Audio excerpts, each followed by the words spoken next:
Kamay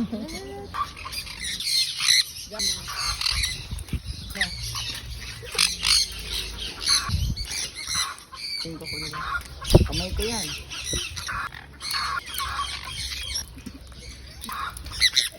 Ang kakilo.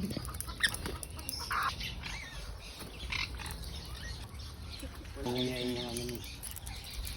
Mas Cavite, malagas ang 1G. Gumago na lang dahil sa anak nila. Nag-umpisa ako mag-alaga ng medium bird na pakawala year 2021. Meron kami yung Indian ringneck, green chick punyo, saka sun punyo, African lovebird. Kasi nag-umpisa akong African lovebird ng 2 piraso.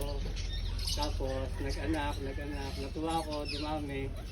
Medium birds ako, umpisa, Indian ringneck.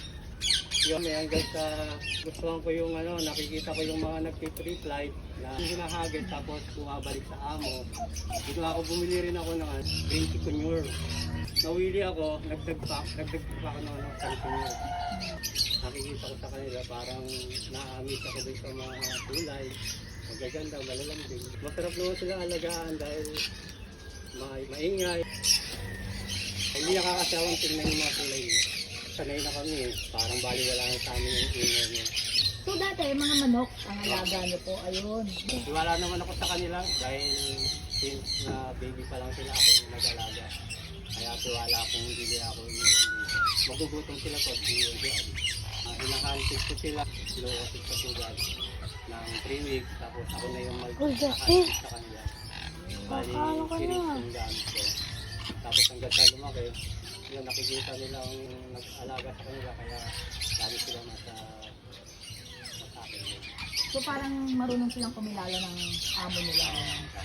Bago nila maging free flight yan, dapat ikaw yung kilalang amo. Kasi Free entrance pala rito, Oh, tumatanggap free ka ng mga tao. nung una, ako lang yung nag-story nito sa nakita nila yung mga ginagawa ko. Na-amaze sila na sabi nila, sir, pwede ba kami pumunta dyan para makita yung mga pinapalipad mo? Sa ibon, natuto na rin dumapo sa mga bisita. Nung dumapo na sa bisita, pinupost ko. Tapos nakikita ng ibang bisita kung saan sa Manila, may Bulacan, may Batangas. Nagdadaywan sila rin. So sustain naman po yung pangangailangan nila. Okay. Hindi na sumasakit yung kuko nila.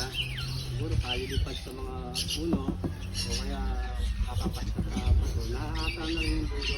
Hindi katulad ng inakay pa na mataas na na-registered po yan sa PN. Quarter din na-update ako para ma-monitor din yun.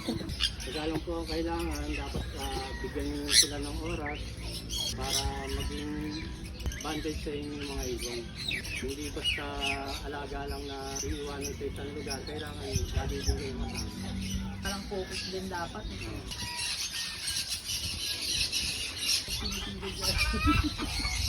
Nakita nga namin sa social media yung pinopost ni Kuya Iboy, yung kanyang mga ibon, at nalaman namin na malapit lang din pala sa lugar namin.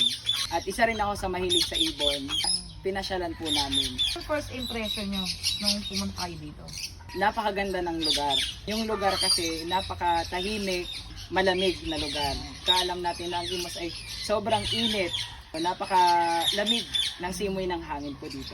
Jam, mahilig ka ba sa ibon? Opo, sobra. Na-amaze po ako dahil madami nga pong ibon, yung mga makukulay ng mga alaga ni Kuya Eboy. Nagandaan ako na hindi po, masaya po ako dahil napakain ko po sila. First time ko po nga makakita ng parrot or mahawakan. Wow. Na-inspired mag-alaga ng ibon. Madaling lapitan po si Kuya Iboy. Wala pong entrance, kaya napaka gaan sa pakiramdam at saka nasisilayan namin yung iba't ibang kulay ng kanyang ibon.